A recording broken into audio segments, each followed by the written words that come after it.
Hey, check out this phone call I made to the David Meltzer show. I think his sidekick's name is Brian Alvarez. I asked him a question about the Chris Benoit case and how Cyril Wecht was trying to influence the medical examiner's autopsy in Atlanta.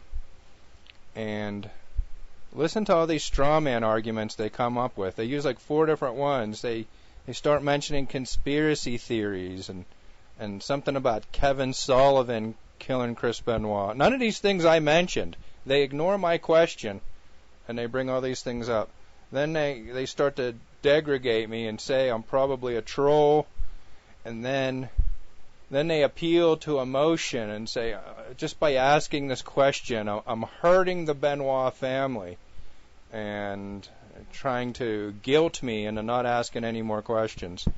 So these people are pathetic. So listen, you can hear this call, and then watch what happens when I call back a couple weeks later. You are on the air. Jason in California, what's up?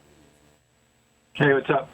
I read the Irv Muchnick book on Benoit, and one of the things I wanted to ask you guys about was the Cyril Wecht, the forensic pathologist in Pittsburgh. He was on trial at the time under a federal indictment for corruption or something. And during this time, he called the coroner in Georgia and tried to interfere with the investigation into Benoit. What do you know about that? And why would Cyril Wecht do that?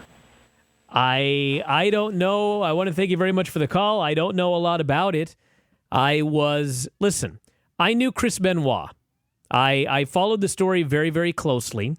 I was all over the place. I talked to all sorts of people during that. And Chris Benoit killed his family, and then he killed himself. And for crying out loud, I do a show called After Dark Radio. If anybody's going to believe in a conspiracy, it would be me. And there's no conspiracy here. It was not Kevin Sullivan. It was not somebody else. Chris Benoit killed his family, and then he killed himself. That's the end of the story. I don't know why everybody's calling about that today, but... If people do that, I guess it's just trolling or looking for attention. I don't think it is.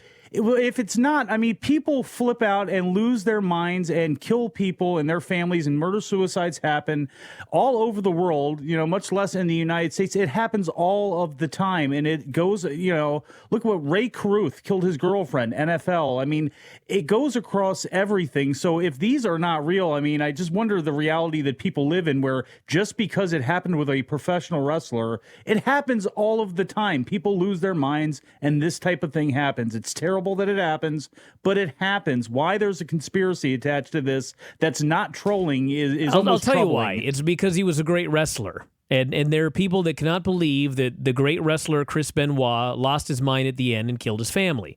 Like I said, I knew him. I talked to him many times. He was the nicest guy when we talked on the phone.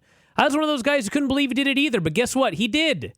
Sometimes terrible things happen in this lifetime that you can't explain, and you'll never be able to explain. Although, I think I don't want to say fairly easy to explain this, but he destroyed his brain. He destroyed his frontal lobe. And when things like that happen, when you have damage to your frontal lobe, your whole personality changes. You do crazy things.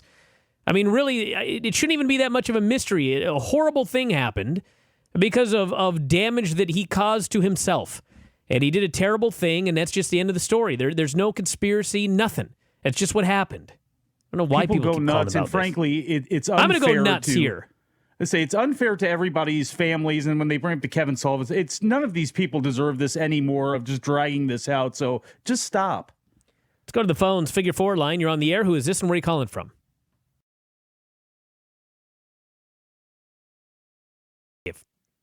Yeah, that was Irv Muchnick that reported that about Cyril Wecht. Are you saying he's a liar and he's making... All right, he's out of here. I'm sick of Benoit today. I'm sick of it. Did that guy call back, by the way? That is prohibited on this show to call back. Banned. That's right.